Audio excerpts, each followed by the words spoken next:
iracyari The Week's Shining Star ibagezaho inkuru zitandukanye. Mwebwe mutarakora subscribe, turabibutsa gukanda kuri ako kabuto k'umutuku kanditseho subscribe, maze inkuru zikazajya zibageraho mu buryo bworoshye. Tugeze kuri episode ya 11 ku nkuru ya Candy, ariko mbere yuko tuyitangira reka tubanze tubibutse bimwe mu byabanje muri episode ya 10.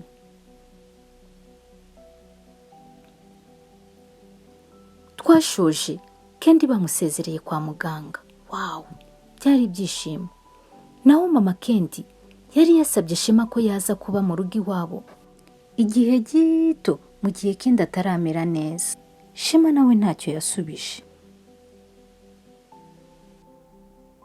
Jolie, Nina ndetse na Higiro surprise bayigeze kure. Batunganyije buri cyose gikenewe. Babwiye inshuti n'abavandimwe, dore ko Higiro yari aziranye n'inshuti zose z'umuryango.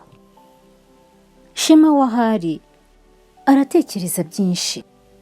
Igitekerezo mama Candy yamuhaye ntago yacyakiriye neza. Yahise amusubiza n'ijwi rituje ryuzuye ikinyabupfura. Mama Candy, mama wanjye aba wenyine, ntago namara ino minsi yose i Kigali, ngomba gusubira mu cyaro. Ariko nanone kandi ndifuza ko Candy yakira neza. Ubu se ndabigenza nte kweri? Iri ni ihurizo. Basi reka mbanze nsubire mu rugo, ubundi mbanze ngeze igitekerezo cyanjye kuri mama wambyaye. Ntago mba nshaka kumubabaza. Mama Candy nk'umubyeyi nukuri yaramwumvisha, amutega amatwi, nawe amusubizanya ubwuzu. Shema, ndakumva rwose, kandi nanjye kuba ngo usabye ibyo ntabwo ari ukwikunda Shema, ahubwo ndagira ngo Candy akire mu buryo bwihuse. Nabonye uburyo akwishimiye, nabonye uburyo yatangiye kuvuga kubera wowe. Ni wowe wenyine wabasha kumufasha.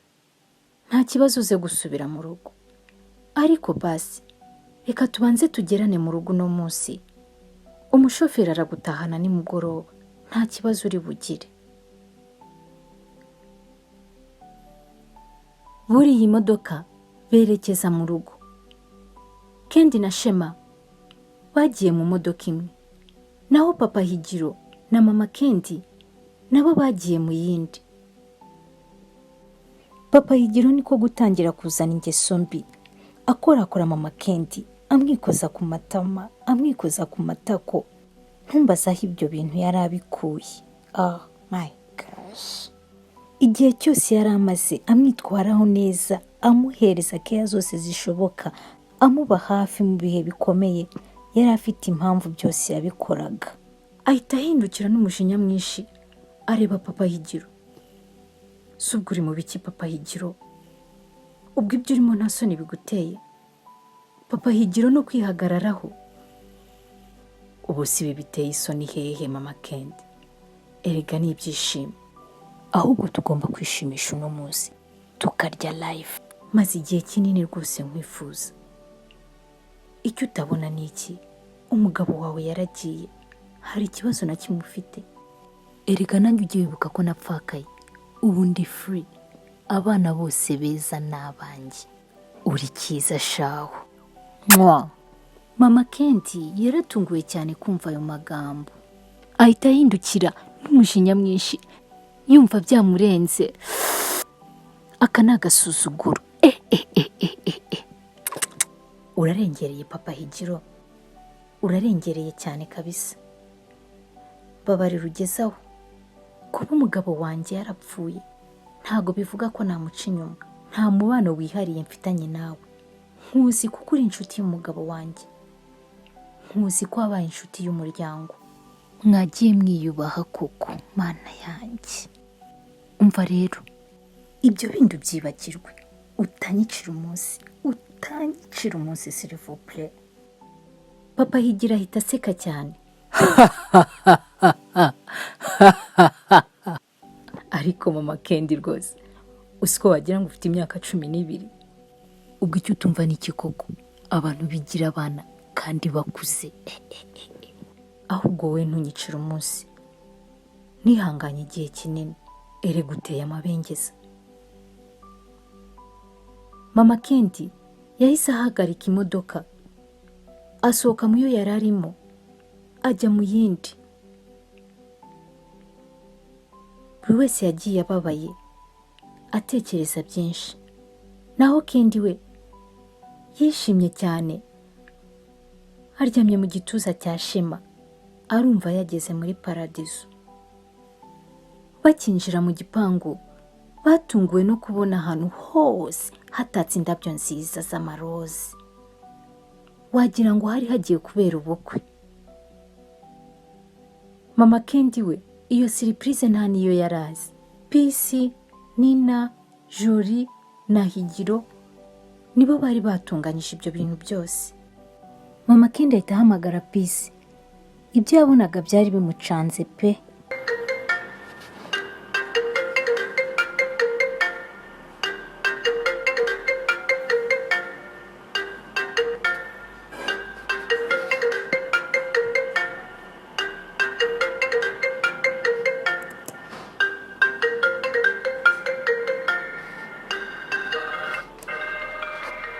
Uno mukobwa ko atitabara.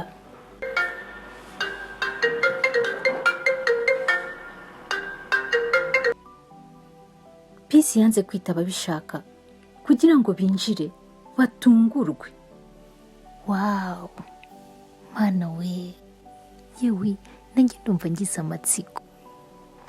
Ukuntu ahantu hasaga, ukuntu hari hahindutse, ibyo byonyine yari surprise.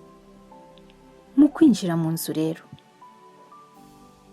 Pisi yateye indirimbo, dore ko bwari bwo bwa mbere bamwumvisha aririmba. Mbega ijwi ry'igitangaza. Happy birthday to you, Kendi. Happy birthday to you.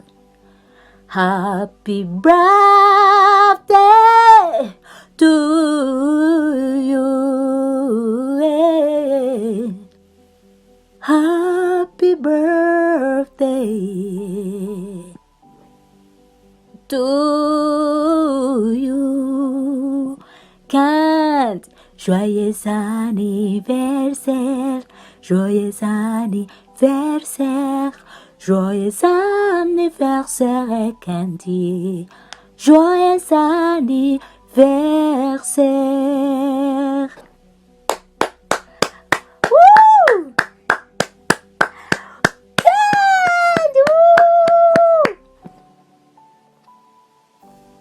Bahita bazana keki, ikirori cyari cyabaye ikirori. Ariko mbega keki, mana yanjye, wagira ngo si ya birthday, serious wagira ngo ni ya mariage. Abakire barakimara basi. Shema yararebye arumirwa, yibaza nimba ahantu nk'aha azahakura umugeni. Biramuyobera. Babwira Kendi ko agomba kuyikatana n'umuntu umwe gusa, kandi ko agomba kumwitoranyiriza mbo bazanye. Kendi niko kuyitararanganya amaso, agenda yisetsa, ariko agenda yegera Shema. Aragenda kurura Shema. Shema, reka dukatane keke, kibe ikimenyetso cy'urukundo ngukunda. Mama Kendi we yari yumiwe. Ntago yari azi ko Pisi yateganyije ibintu nk'ibi. Ntiyari azi ko inshuti za Kendi zose ziri iwe. Mbese icyo cyonyine nicyo cyari cyamubereye surprise. Noneho yabona ukuntu Kendi yitaye kuri Shema, akaba ari nawe yahisemo ngo bakatane keke. Bikamutangaza. Urukundo rwa Shema na Kendi yaruboneye aho ngaho. Papa Higiro we na Mama Kendi bararebana y'ingwe kubera imico yamuzanyeho. Naho Higiro ari kureba ukuntu barebana bikamucanga. Ariko ibyo ntibyabujije ikirori kuryoha. Ikiswe ko kiribwa cyose, uwo munsi cyari cyateguwe kwa Kendi.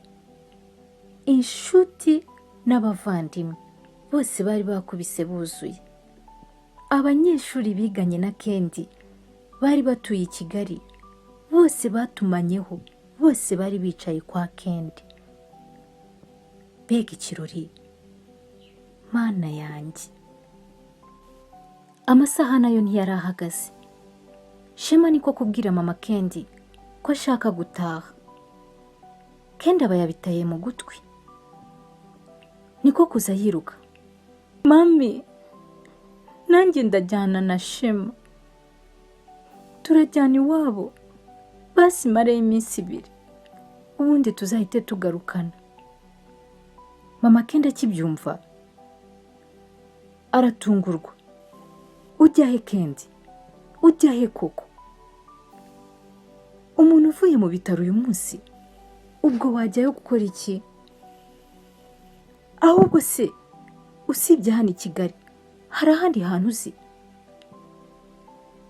Ubwo ugiyeyo kirimi ikaguhindukana, ntaho ujya Kendi, ntaho ujya. Kendi nawe n'amarira menshi. Mami, ninajyayo rero na Shema nta hantu ari bujye. Shema agomba kuguma hano. Ntabwo nshobora kongera kumubura. Nta hantu ari bujye. Cyangwa urahitamo njyane nawe, cyangwa Shema agume hano. Ibintu ni bibiri mama. Mama Kendi niko kuhita abwira Shema. Shema, wampaye nimero za mama wawe nkamuvugisha koko? Ndakwinginze wiva hano. Ndagusabye. Kendi wenda muzajyana ikindi gihe yakize neza. Akumva bari unkorera ibi. Shema nawe mwijwi rituje. Okay mama Kendi. Reka ngiye mwivugishirize. Reka nivugishirize mama wanjye. Mukanya ndaje mbaye igisubizo. Ubundi se ko nagombaga kugenda nkazana n'imyenda. Urumva bidakwiye koko ko mbanza kujya mu rugo? Mama Kendi naryajwi rye rituje. Shema, iby'imyenda bo byihoreye. Wibanze uvugishe mama wawe ubundi umbwire. Shema yasohotse agiye guhamagara mama we. Naho abasigaye mu nzu bahita bumva indirimbo idasanzwe. What? Kuri iyi saha no kuri uyu munota, amajwi yose atuze ngira icyo mvuga. I love you. Peace. Shatam. Will you marry me? Will you marry me? Peace. Will you marry me? Yesu we, dore surprise nawe ureka izindi zose. Shoferi ateye ivi. Peace yari yambaye neza, yambaye ikanzu nziza, yambaye inkweto nziza, dore ko byose shoferi yari yabiteguye. Abari aho bose baratunguwe. Mama Kendi yaratunguwe. Peace yaratunguwe. Kendi yaratunguwe. Buri umwe wese uri aho yaratunguwe. Ye baba we. Peace nawe dore ko yari yarihebeye shoferi. Nta no kuzuyaza, nta no kugira ya masoni y'abakobwa. Ati, yes, I do. Oh my gosh. Amashyi ngo kaci kaci kaci. Ikirori nibwo cyari gitangiye sasa. Surprise zahuriranye. Mbega ibyishimo. Aho Shema ari yaje yiruka yumva urusaku rwinshi. Mbega ibyishimo we ya lala. Mama Kendi akibona Shema yinjiye ahita amubazanya amatsiko. Mama avuze ngo iki? Ugiye kuguma hano se? Reka nizere ko utagiye kubabaza Kendi. Shema nawe dore ko yavugaga make niko kubwira mama Kendi. Yego, ngiye kuguma hano ariko nsezeranya ko ari iminsi mike mama Kendi. Nanjye mba ngomba kujya gufasha mama abafite akazi kenshi. binsezeranye nonaha. Mama Kendi n'ibyishimo byinshi. Yego nta kibazo Shema, rwose ni iminsi mike, ndabizi neza. Kendi nakubona iruhande rwe, aramera neza mu minsi mike cyane. Urakoze cyane. Ikirori cyarakomeje, ababyina barabyina, abarya bararya, mbese byari ibyishimo gusa. Ibyacu ntibitinda. Nyuma y'iminsi 3 Shema ari mu murwa, batangaje amanota ya leta. What? Mu kujya kwireba, Shema asanga yazanye amanota ya mbere. Yesu we. Jori nawe yasanze yatsinze, ariko yatsindiye ku mwamba, dore ko yari umunyamungara bya hatari. Naho Nina yari yazanye amanota menshi cyane. Yo, disikenda ateye agahinda kubona abandi bari kujya kwireba, we nta na hamwe yireba. Yalla. Mama Kendi yishimiye Shema.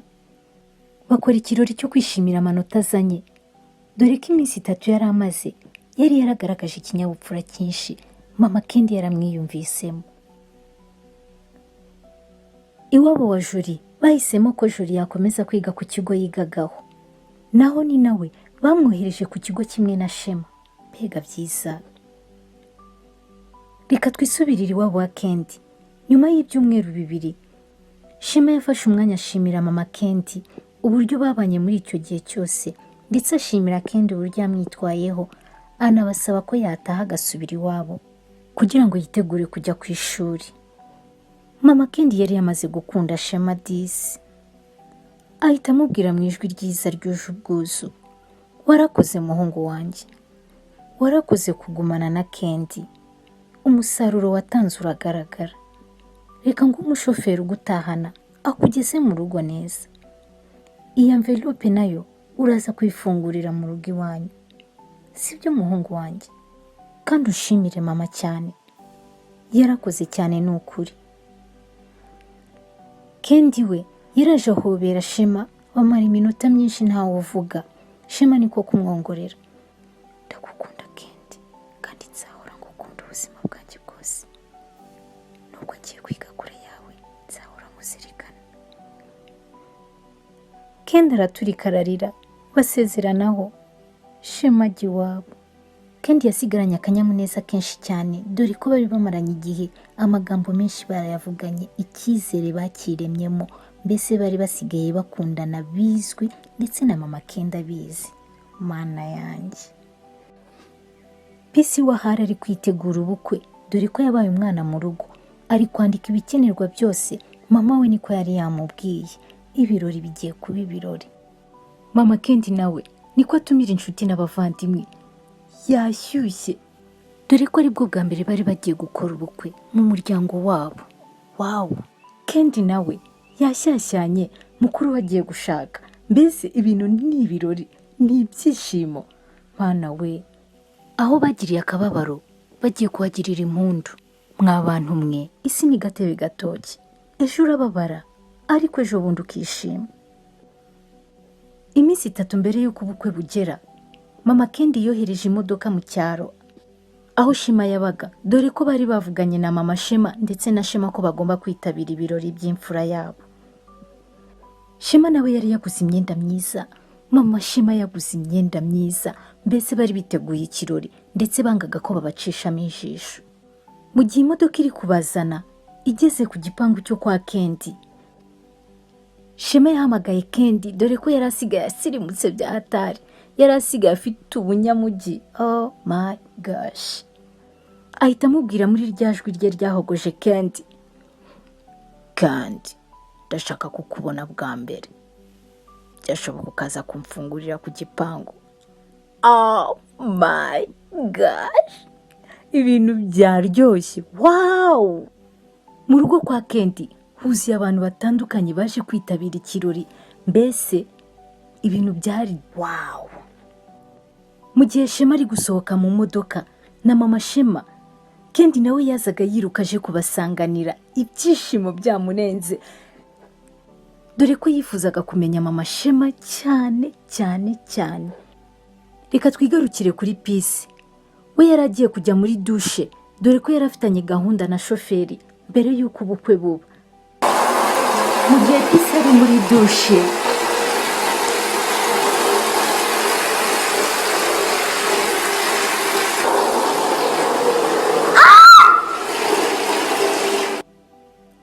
Bose bumvishe induru aho Peace yari ari gukarabira. Ese Peace abaye iki? Nawe se Kenda aritwara ate nabona mama Shema, dore ko yamukundaga ataranamumenya. Naho se nabona Shema. Aha, ni naha dusoreje inkuru yacu. Mwakoze gukurikira The Week's Shining Star. Imana ibahe umugisha. Ntimuzacikwe n'inkuru ikurikira. Ciao ciao.